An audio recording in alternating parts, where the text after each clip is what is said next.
하나님의 말씀은 이사야 30장 21절과 시편 25편 2절에 있는 말씀입니다. 우리 한 절씩이니까 다 함께 같이 봉독하도록 그렇게 하겠습니다. 이사야 30장 21절 다 같이 시작. 너희가 오른쪽으로 치우치든지 왼쪽으로 치우치든지 내 뒤에서 말소리가 내 귀에 들려 이르기를 이것이 바른 길이니 너희는 이리로 가야 할 것이며. 자, 시편에 있는 말씀 보겠습니다. 시편 25편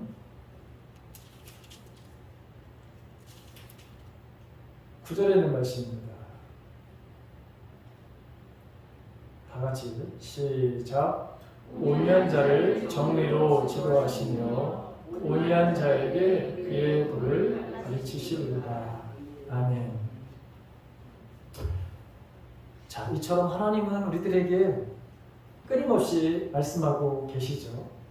근데 우리는 우리들의 생활에 다른 일로 인해서 특히 여러분 분주함, 이 사단이 주는 것 중에 하나가 오늘날 모든 사람들, 대한민국 사람뿐만 아니라 이 분주함이라고 하는 것입니다. 여러분, 덩달아 우리가 분주하면 안 됩니다. 이 분주함 때문에 하나님의 말씀을 듣지 못할 경우가 참으로 많습니다.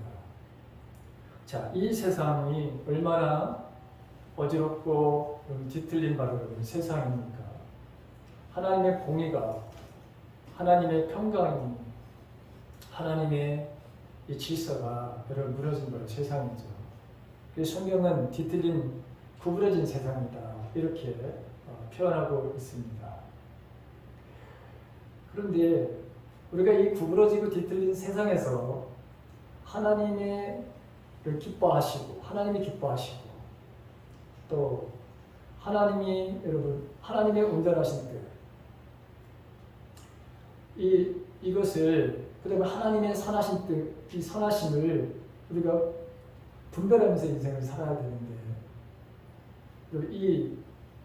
이렇게 이 분별에 바로 삶에 온통 관심을 갖는 것 이것이 여러분 우리들의 삶들 속에서 정말 시급하고 필요하고 유익한 일이라고 하는 것은 두말할 필요가 없죠. 그러니까 하나님의 말씀에 귀를 기울이면서 사는 것보다도 더 시급하고 더 필요하고 더 유익한 일은 없습니다. 그런데도 불구하고 우리는 하나님의 말씀 앞에 말씀을 들으려고 하는 이런 기대와 소망, 그리고 실제로 그렇게 삶을 살지 못하게 되는 것이죠. 하나님께서 왜 우리에게 말씀하실까요? 지난 시간에도 여러분 겹쳐서 좀 말씀이 되더라도 이해하시기 바랍니다. 우리를 너무나도 사랑하시기 때문에요. 왜 유정 집사님에게 딸을 통해 가지고 하나님이 저렇게 위로하고 격려하고 세우는 삶을 살까요? 이유는 딱 한 가지입니다. 그분이 우리를 너무나도 사랑하시기 때문에 그렇습니다. 그러니까 하나님은 우리와 사랑의 관계를 늘 갖기를 우리보다도 더 원하신다라고 하는 거예요. 요한일서 4장 10절에 있는 말씀을 보게 되면 사랑은 여기 있으니 우리가 하나님을 사랑한 것이 아니고 오직 하나님이 우리를 사랑하셨다 이렇게 말하고 있습니다. 그러니까 하나님께서 이미 우리를 사랑하시기로 아주 작정을 하고 계셨던 것이죠. 로마서에도 보게 되면 하나님은 우리가 아직 죄인 되었을 때에도 우리를 얼마나 사랑하시는지 그 사랑의 바로 확증을 해주셨다. 그 사랑의 확증이 뭐냐?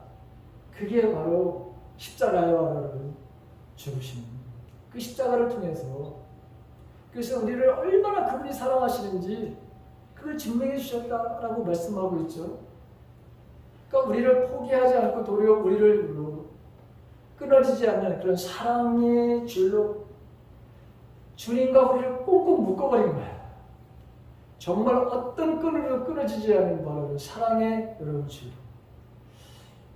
요새 여러분 그 사랑의 꽁꽁 줄로 뭐 메라 뭐 이런 그 트로트 그 있던데 밧줄로 꽁꽁 묶어라 있죠. 어?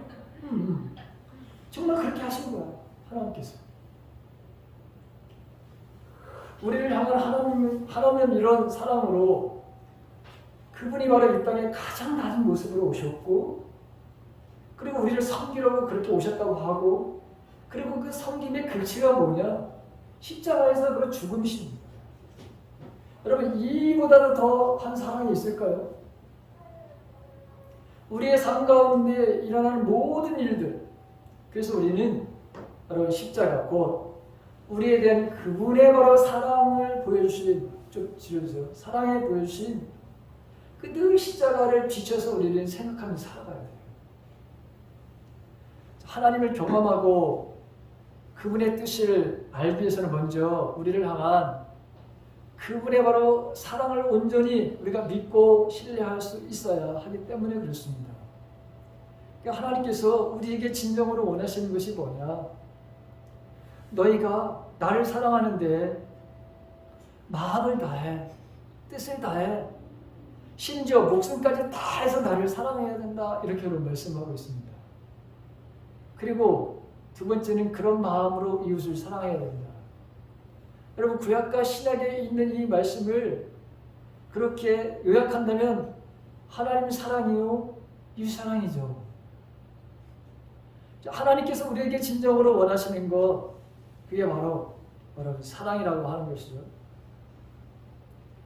자, 그리스도인들의 모든 삶이나 하나님을 알고 경험하는 바로 것이나, 그리고 그분의 뜻을 깨달아 아는 이 모든 일들은 결국에는 우리와 하나님과의 사랑의 관계가 얼마나 진실하고 깊은가에 달려있다고 하는 것이죠.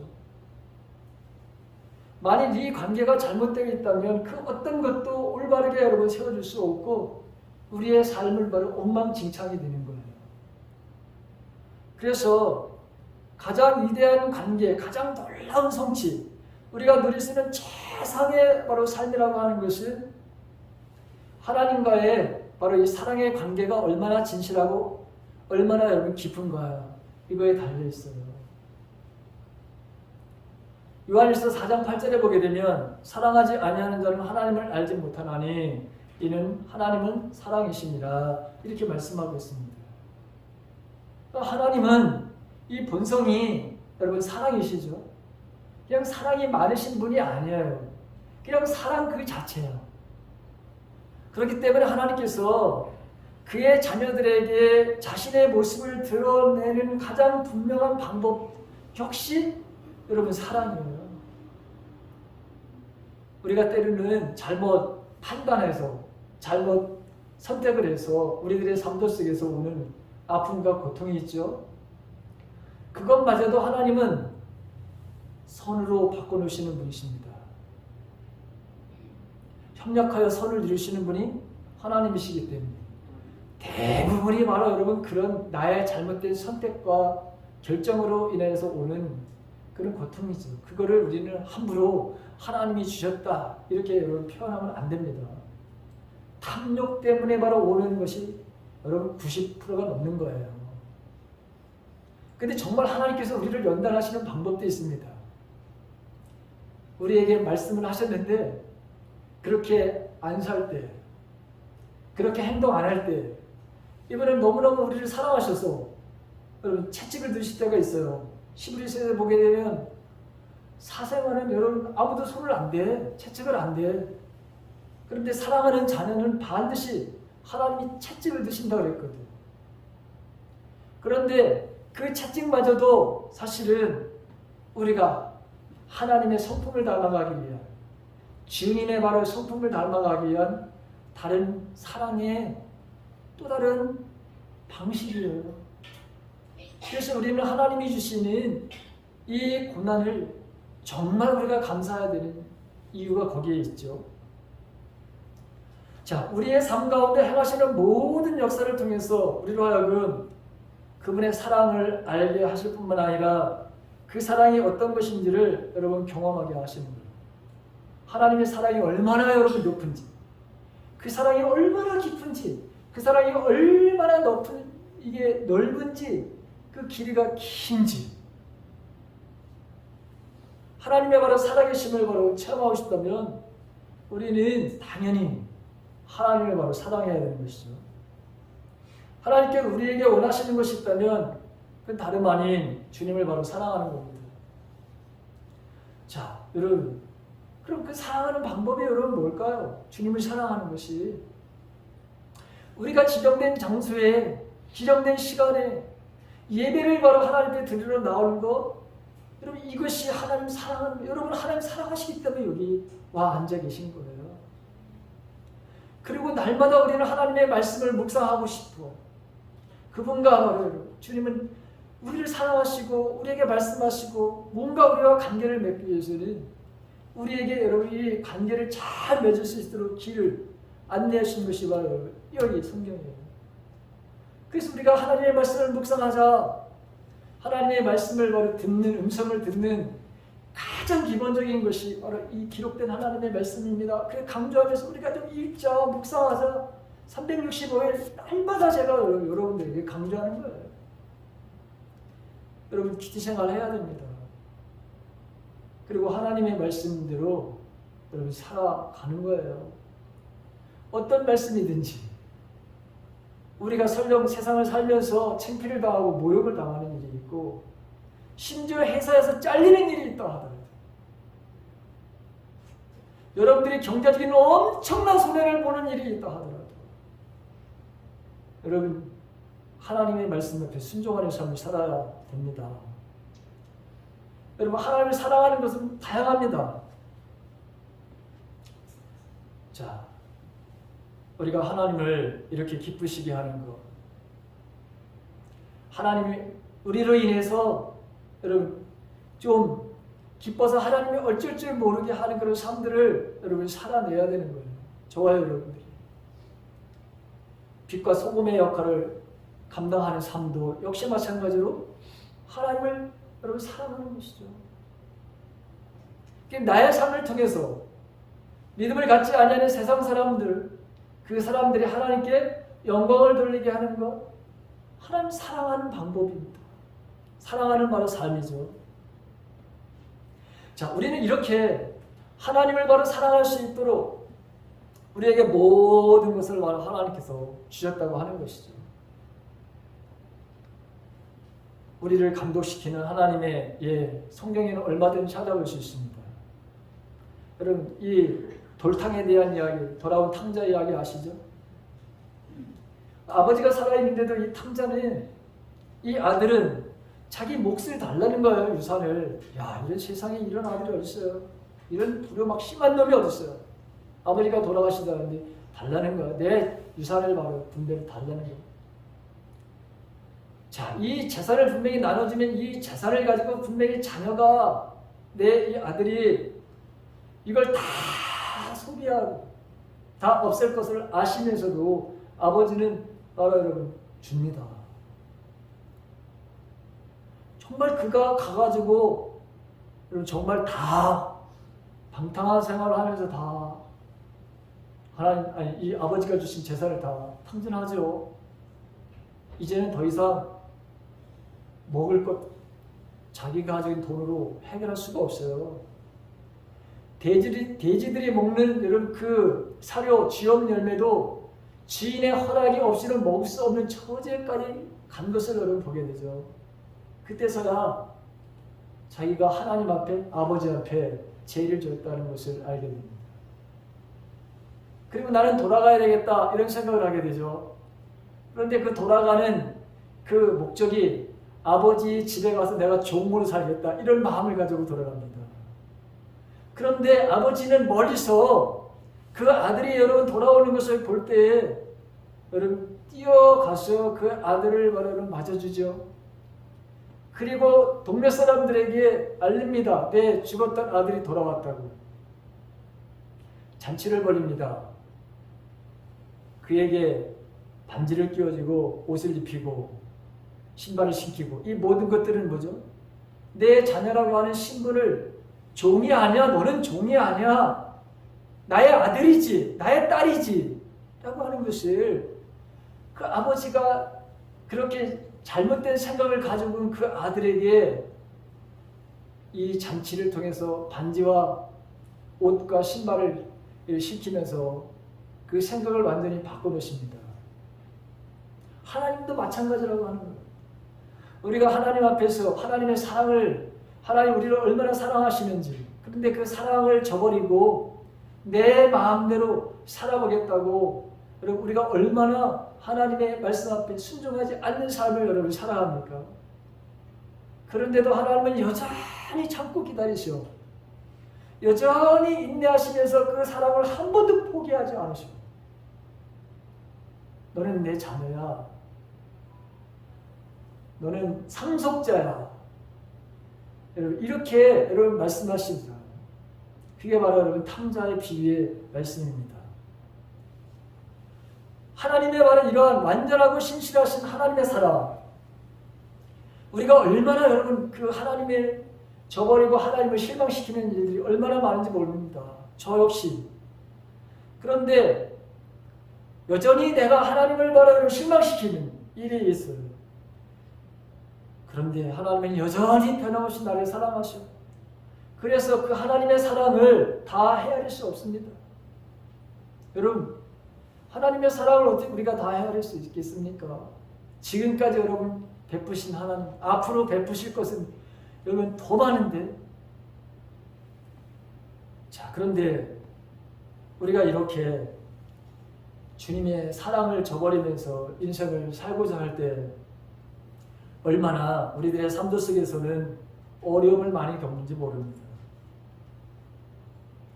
우리가 이렇게 하나님의 사랑을 받는 존재라고 하는 것을 분명히 알게 되니 더욱더 하나님과의 깊은 이런 관계를 맺고 싶어 하는 마음이 생기게 되는 것이죠. 이걸 누구보다도 하나님이 원하고 계시다고 하는 거예요. 그래서 우리에게, 사랑하는 우리들에게 하나님은 끊임없이 여러분 말씀을 하시는 거예요. 두 번째로 하나님이 우리들에게 말씀하시는 이유는 뭐냐? 우리들의 삶을 이끄시는데 세밀한 인도가 필요하기 때문입니다. 자, 이 세상은 뒤틀리고 어지러운 세상입니다. 우리는 끊임없이 사단의 유혹을 받습니다. 우리는 바로 한 마리의 양입니다. 양은 아주 연약함의 바로 상징이죠. 근데 이 양이 제대로 여러분 살기 위해서는 절대적으로 필요한 분이 있습니다. 목자입니다. 우리의 선하신 목자, 나는 선한 목자다. 예수님이 이렇게 말씀하셨어요. 그래서 양 같은 우리들을 이 험난하고 구부러지고 뒤틀린 세상, 하나님의 공의가 떨어지고 하나님의 공평이 사라진 바로 이 세상에 우리가 어떻게 하나님이 기뻐하시고 또 하나님의 선하심과 하나님의 온전하신 뜻, 여기에 바로 마음에 맞는 바로 삶을 살 수 있을까요?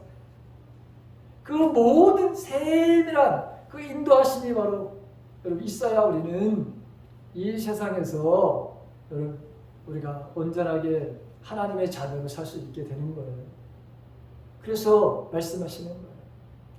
세 번째, 우리에게는 평안과 확신이 필요함을 너무나도 하나님이 아시기 때문입니다. 평안과 확신. 모든 세상 사람들이 원하는 것이 여러분 평화죠. 평화.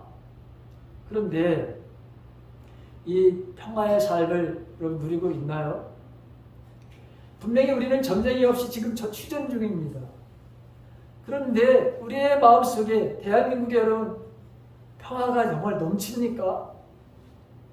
물론 우리 각각의 개인들의 마음속에는 하나님이, 주님이 주시는 평화로 세상이 아무리 요동치고 아무리 코로나 바이러스가 이렇게 퍼져 있고 사람들을 바로 힘들게 하고 어렵게 하는 바로 이런 상황 속에서 우리는 여러분 자유, 평화의 바로 삶을 살 수 있습니다. 왜 그렇죠? 주님이 주시기 때문에 가능한 거예요. 내가 주는 평화는 세상에 주는 평화가 아니다. 이렇게 여러분 말씀하시잖아요. 성령의 생각은 생명과 평안이다. 이렇게 말씀하셨습니다. 내가 주는 것, 성령도 마찬가지. 생명과 평안을 주시는 거예요. 이게 인간이 바로 여러분 갖고 싶어하는, 여러분 이게 필요로 하는 건 너무나도 누구보다도 하나님이 원하십니다. 그래서 우리에게 평안과 확신이 바로 필요하기 때문에 말씀하시는 거예요. 네 번째는 우리가 하나님을 알게 되기를 너무나도 여러분 원하시는 거예요. 왜 그렇죠? 하나님을 모르게 되면 죽게 돼 있으니까, 망하게 돼 있으니까. 왜 내 백성이 망하느냐? 나를 알지 못하기 때문이다. 그렇게 하나님이 말씀하시거든요. 성경에 보게 되면 이 백성이 망하는 것은 나를 알지 못하기 때문이다. 이렇게 말하고 있습니다. 그래서 힘써서 여러분 우리는 하나님을 알아가야 되는 것이죠. 하나님을 모르면 망하기 때문에. 그래서 내가 누구인지, 하나님이 어떤 분이신지, 어떤 길을 가야 되는지, 어떤 것을 선택해야 되는지, 어떤 것을 포기해야 되는지, 어떤 것을 내려놔야 되는지, 이 모든 것들을 바로 알려주시는 거예요. 그러니까 하나님을 알아가는. 그래서 하나님의 말은 세상 모든 사람들이 다 구원받기를 원하시는 것이고, 하나님을 아는 지식이 모든 세상 사람들이 알기를 바라시는 것이 하나님이 원하시는 것이기 때문에 이런 말씀하시는 겁니다. 이런 다양함이 있습니다. 그런데 여러분, 하나님의 이 음성을 듣기 위해서는 조건이 있어요. 누구든지 여러분 이걸 다 들을 수 있는 것이지만, 그러나 모든 사람들에게 허용된 것은 바로 아닙니다. 여기에는 이게 다 허용됐지만 그걸 듣는 사람이 있는가 하면 듣지 못하는 사람들이 있다고 하는 거예요. 오늘 말씀해 보게 되면 하나님의 음성을 듣기에는 가장 필요한 것이 뭐냐? 온유함과 바로 겸손함이라고 하는 것을 우리가 알 수 있습니다. 오늘 여러분 구약에 있는 시편 25편 9절에 있는 말씀, 온유한 자를 공의로 지도하시며 온유한 자에게 그 도를 가르치시리다, 이렇게 말씀하고 있잖아요. 그 도를 하나님의 말씀이라고 하는 거예요. 그 말씀을 가르치신다. 온유한 자에게, 또 겸손한 자에게. 예수님도 나는 온유하고 겸손하니 나에게 와서 배우라. 그러면 너의 영혼이 쉼을 얻을 것이다. 이렇게 여러분 말씀하셨어요. 그 다음에 겸손은 이건 하나님의 은혜를 받는 가장 여러분 빠른 지름길이에요. 성경에 보게 되면 겸손한 자에게 은혜를 주신다, 은혜를 베푸신다, 이렇게 말씀하고 있습니다. 시편 53편 2절에 보게 되면 하나님이 하늘에서 인생을 굽어 살피사 지각이 있는 자와 하나님을 찾는 자가 있는가 보려고 하신즉, 이런 말씀이 있습니다. 하나님은 언제나 자기 자신을 낮추고 여러분 하나님을 찾고 하나님을 바로 의지하려고 하는 사람이 있는가 항상 보고 계시다고 하는 거예요. 그런 자들에게 하나님은 언제나 말씀하시는 분이라고 하는 것이죠. 요한복음 5장 19절에서 예수님이 이런 말씀을 하십니다. 내가 진실로 진실로 너희에게 이르노니 아들이 아버지의 하시는 일을 보지 않고는 아무것도 스스로 할 수 없나니 아버지께서 행하시는 그것을 아들도 그와 같이 행하느니라, 이렇게 말씀하고 있습니다. 여기 보게 되면 아버지의 하시는 일을 보지 않고는 아무것도 스스로 할 수 없다. 그러니까 예수님은 하나님이 하시는 일을 보고 그분이 가르치시는 것, 그분이 말씀하시는 것, 그것을 했다고 하시는 것이죠. 그러니까 자기 자신을 내세우지 않으신 그 겸손한 모습을 말씀하고 있습니다. 그러니까 하나님께서 보여주신 것을 예수님이 하셨어요. 그렇다면 우리들도 예수님이 보여주시고 예수님이 가르쳐주시고 예수님이 하라고 하신 일 우리가 할 수 있을까요? 없을까요? 반드시 우리도 할 수 있습니다. 그래서 성경에 보게 되면 너희는, 요한복음 14장에 보게 되면 너희는 내가 하는 일도 하거니와 나보다도 더 큰 일을 할 수 있다, 이렇게 말씀하신 거예요. 얼마나 힘이 되는 말씀입니까? 얼마나 용기가 되는 여러분 말씀입니까? 자, 그래서 우리는 겸손해야 되고 여러분 온유해야 되는 거예요. 겸손은 자기를 바로 여러분 낮추는 걸, 나는 내 스스로 아무것도 할 수 없다라고 하는 것을 바로 인정하는 것입니다. 온유는 뭐죠? 온유는 두 가지입니다. 온유는 자기 자신에 대해서 다른 사람들이 어떤 비판을 하고 모욕감을 주고 창피를 주고 여러분 그 자기에 대한 모멸감을 준다 하더라도 똑같이 그렇게 반응을 보이지 않는 마음이에요. 두 번째 온유는 어떤 마음이냐? 진리에 대해서는 하나님의 말씀이 진리 아닙니까? 그 진리에 대해서는 단 한 가지도 양보하지 않는 거예요. 하나님의 말씀 앞에 목숨을 내어놓는 거예요. 하나님의 말씀이기에 나는 이 말씀을 내 삶 가운데 지키겠노라. 비록 내가 심지어 회사에서 잘리는 일이 있다 하더라도, 내가 이 일을 하게 되면 나에게 몇 천만 원의 당장의 손해가 난다 하더라도 나는 이 일을 하리라. 왜 그렇죠? 하나님의 말씀이 진리이기 때문에. 그러면 그 사람들을 하나님께서 그냥 가만히 너 그런 힘든 상황에서 살게끔 그냥 내버려 두시겠습니까? 아닙니다. 하나님은 보고 계시고, 하나님은 하나님의 마음, 하나님의 기쁘게 하시는 삶을 살아가는 모든 자들, 하나님의 말씀에 순종하는 자들에게는 여러분 나가도 복을 받고 들어와도 복을 받게 돼 있어요. 하나님이 여러분 존귀한 자로 그렇게 사용하시는 하나님의 은혜가 있습니다. 다윗을 보십시오. 요셉을 보십시오. 여러분 아브라함을 보십시오. 다니엘을 보십시오. 그의 친구들을 보십시오. 그들은 하나님의 말씀 앞에서 생명을 내어 놓았던 사람들인데 여러분 어떻게 하나님께서 그들을 높이시나요?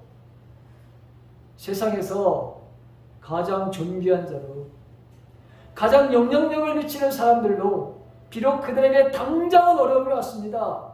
그런데 하나님 의인들이 영원히 요동치는 것을 지켜보시는 분이 아니다. 성경은 기록되어 있어요. 그렇기 때문에 저와 여러분들은 하나님의 말씀 앞에 타협이 있어서는 안 돼요. 무조건 여러분 뭐죠? 순종의 삶을 살아야 되는 거예요. 두 번째로 하나님의 음성을 듣기엔 조건이 있습니다. 그것은 뭐니 해도 여러분 믿음이에요. 하나님은 말씀하신다고 하는 믿음. 지난번에도 여러분 말씀드렸어요. 우리는 하나님께서 우리에게 반드시 말씀하시는 분이라고 하는 것을 믿어야 합니다. 신명기 33장 3절에 이렇게 말씀하고, 여호와께서 백성을 사랑하시나니 모든 성도가 그 수중에 있으며 주의 발 아래에 앉아서 주의 말씀을 받는도다.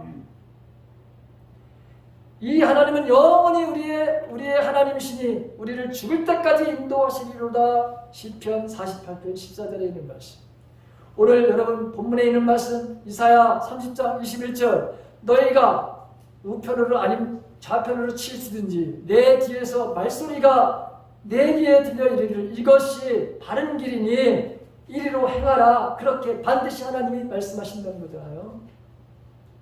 너희의 구속자시요 이스라엘의 거룩하신 자이신 여호와께서 가라사대 나는 내게 유익하도록 가르치고 너를 마땅히 행할 길로 인도하는 너희 하나님 여호와라. 이사야 48장 17절에 있는 말씀. 항상 하나님은 우리에게 말씀하신다고 하는 거. 그걸 여러분 믿어야 되는 거예요. 세 번째, 우리의 마음을 성결하게 해야 되는 거예요. 깨끗하게 해야 되는 거예요. 왜? 우리가 그리스도의 신부이기 때문에, 우리가 하나님이 머무시는 거룩한 성전이기 때문에. 시편 66편 18절에 이런 말씀이 있습니다. 내가 내 마음의 죄악을 품으면 주께서 듣지 아니하시리라. 여러분 때때로 하나님이 우리들에게 말씀하시지 않을 때가 있어요. 그때를 우리는 가장 두려워해야 돼 사실은. 그런데 하나님이 말씀하시지 않을 때는 우리 안에 내가 먼저 처리해야 될 여러분 죄가 있기 때문에 그런 거예요. 그래서 그 죄를 생각나게 해달라고, 그 죄에 대해서 반드시 회개하게 해달라고. 여러분 만약에 하나님의 음성이 들리는 것들이 이것이 잘 안 된다고 한다면 먼저 내가 고백해야 돼. 내가 돌아서야 돼. 나의 죄를 알려달라고 여러분 하나님 앞에 요청해야 돼요. 그리고 그것에 대해서 회개하고 돌아서는 것입니다. 그 다음에 네 번째는 내 자신의 의지를 여러분 내려놓는 연습을 해야 되는 거예요. 예수님께서 너희들이 내 제자가 되려면 나를 따라오거든 내 자신을 부인하라 이렇게 말씀하신 적이 있습니다. 그러니까 예수 그리스도를 우리의 주로 모심으로 우리의 의지를 하나님 앞에 온전히 바로 여러분 내려놓아야 되는 것이고 그분의 바로 여러분 말씀 앞에 우리를 바로 복종시키는 삶을 살아야 돼요. 사도 바울의 삶이 한마디로 자기 자신을 쳐서 육체를 쳐서 주님 앞에 여러분 육체 그 모든 소욕들을 죽이고 복종하는 바로 삶을 살았다. 이렇게 고린도전서에서 말하고 있는 것을 보게 되죠.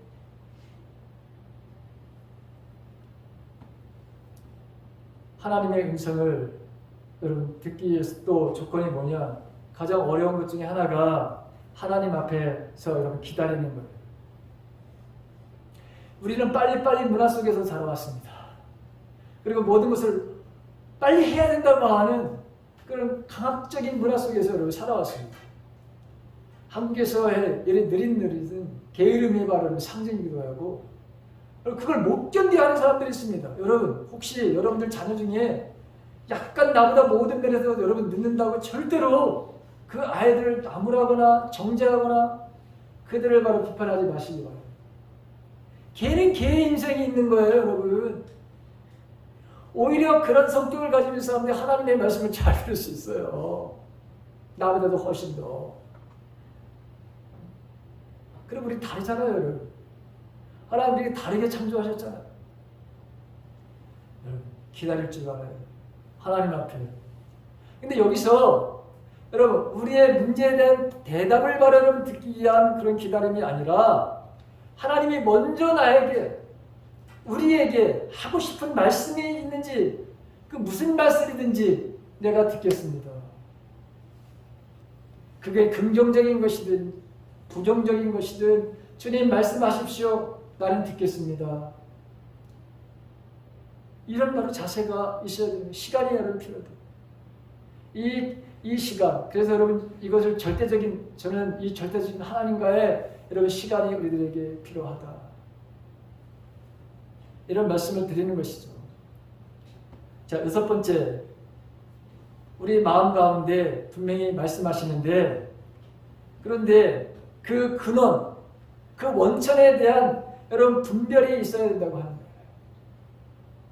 우리 마음에 분명히 하나님께서는 말씀을 하시는데 그런데 이것이 음성이 말이죠. 세 군데서 와요. 세 군데서. 내 자신의 음성이 있어요. 그 다음에 이게 사단의 음성이 있어요. 세 번째는 바로 하나님의 음성이 있어요. 자, 사단도 여러분 우리 마음 가운데 여러분 이 말을 걸어옵니다. 어떤 인상을 말해줍니다. 근데 사단의 목소리는 항상 강해, 항상 급해, 항상 강요해. 사단은 늘 어떤 위기 상황으로 우리를 몰아가.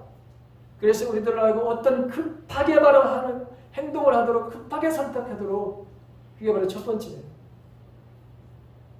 근데 하나님은 그렇게 하시지 않습니다. 하나님은 조용하시지만 일관성이 있고 그 다음에 조급하게 이거 결정해야 된다 이렇게 하시지 않습니다. 기다려주시는 분이십니다. 이것에 대해서 여러분 제가 다음 시간에도 더 자세하게 이 분별하는 것에 대해서 여러분 이것도 너무나도 중요하기 때문에 여기에 대해서도 제가 말씀을 드릴 겁니다. 마지막으로 정말 바로 여러분 중요한 게 하나님의 음성을 듣는 정말 중요한 건 뭐냐? 하나님과의 바로 여러분 아까 사랑에 대한 이야기를 했죠. 여러분 이 친밀한 교제의 바로 이 기도의 바로 여러분 삶입니다. 하나님과의 바로 여러분 이 긴밀한 친밀한 교제 이것이 바로 여러분 기도의 삶이죠. 위대한 크리스찬 영성가들은 모두가 다 이 기도의 바로 정점 이것을 하나님과의 바로 결혼이다 이렇게 바로 여러분 생각을 했어요. 왜? 우리가 그리스도의 신부라고 했잖아요. 주님은 우리의 바로 신랑이 되신다고 했잖아요. 친구보다도 더 가깝고 친밀한 사이가 부부관계 아니에요? 그렇죠. 그 친구 사이를 뛰어넘는 게 여러분 부부 사이잖아요. 그래서 바로 이 영적인 바로 여러분 결혼, 성령으로 인해서 하나님의 사랑이 우리 마음에 여러분 부어지는 이 인재 체험, 이 영적인 바로 화물과 이 화물과 우리의 바로 영혼이 하나님과 하나 되는 것을 이 영성가들은 뭐냐면 영적인 결혼이다 이렇게 불렀어요. 하나님의 말씀 요한복음 14장 20절과 21절에 있는 말씀 이런 말씀이에요. 그날에는 내가 아버지 안에 너희가 내 안에 내가 너희 안에 있는 것을 너희가 알리라. 나의 계명을 가지고 지키는 자라 나를 사랑하는 자니 나를 사랑하는 자는 내 아버지께서 사랑을 받을 것이요 나도 그를 사랑하여 그에게 나를 나타내리라. 이 그리스도의 바로 여러분 신부인 우리와 신랑 되시는 바로 예수님과의 온전한 바로 여러분 이 일치 연합 이 아름다운 모습이 바로 여러분 이 14장 요한복음 20장 20절과 21절에 있는 말씀이에요. 영적인 바로 결혼은 내가 주님 안에서 주님이 내 안에서 서로 연합과 일치를 바로 이루는 것을 말하는 것이에요. 우리는 예수 그리스도를 구세주로 고백할 때 여러분 신분적으로 당연히 예수 그리스도와 바로 연합이 됩니다. 로마서 6장 5절에 나오는 여러분 말씀이죠. 그런데 여러분 이 완전한 결혼은 예수님의 바로 재림 때나 바로 이것이 가능해지는데 그러나 언제나 우리가 이 주님과의 바로 친밀한 관계를 잘 유지해 갈 수 있고 이것을 실질적으로 체험적으로 관계적으로 이 연합을 잘 유지시키는 방법이 딱 하나 있는데 그것이 바로 주님과의 친밀한 교제 기도 바로 시간입니다. 아까 정영석 권사님이 그 기도 대표 기도하실 때 여러분 정말 내가 기도하는 그 시간이 여러분 내가 기도하는 그 시간이 찬송가에도 나왔죠. 그 시간이 가장 즐겁다 이렇게 되어 있잖아요.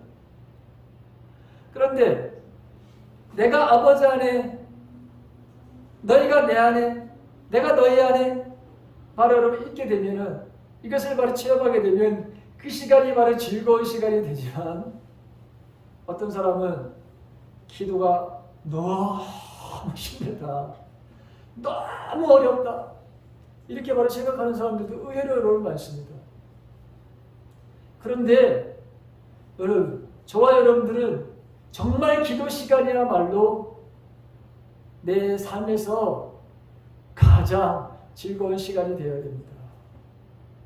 왜 그렇죠? 내가 사랑받고 있다고 하는 것을 느낄 수 있습니다. 하나님이 나를 얼마나 사랑하는지를 여러분 기도 시간에 느낄 수 있습니다. 그리고 주님이 나에게 여러분 말씀하시는 것을 나는 바로 들을 수 있습니다. 그리고 바로 응답을 바로 하는 바로 그 시간입니다. 그래서 기도하는 시간이 기다려지는 거예요.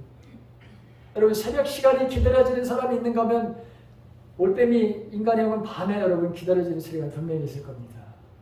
그 잠잠한 시간 여러분 이것이 내 삶 속에서 여러분의 삶 속에서 반드시 있어야 됩니다.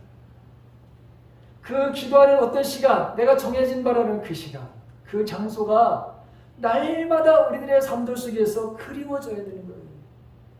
거기 가고 싶은 마음 안고 싶은 마음 이런 마음들이 우리 안에서 불일듯 일어나야 여러분 되는 거예요.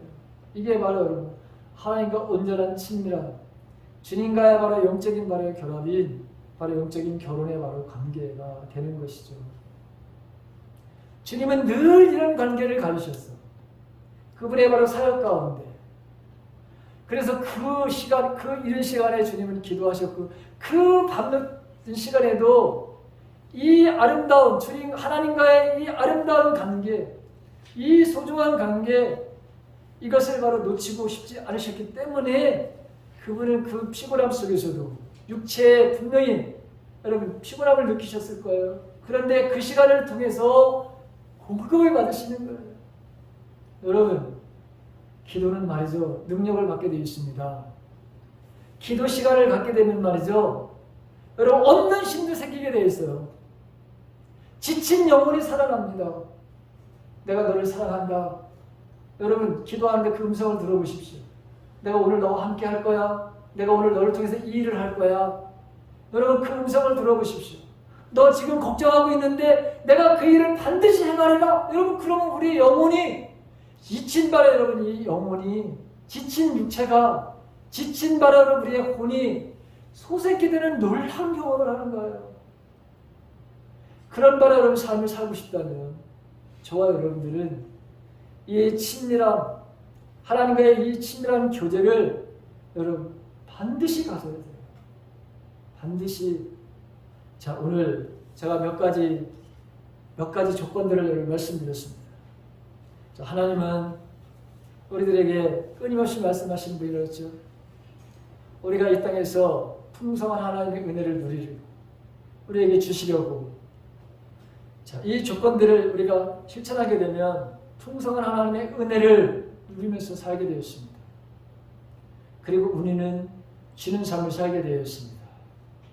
저와 여러분들이 이렇게 하나님의 말씀을 들음으로 인해서 그리고 그 들은 것을 반드시 실천함으로 인해서 우리에게 주시는 이 놀라운 은혜를 누리고 우리들만 누릴 것이 아니라 여러분 이것을 다른 사람들에게도 흘려보내는 그런 축복의 주인공들이 되시기를 예수님의 이름으로 간절히 축원합니다.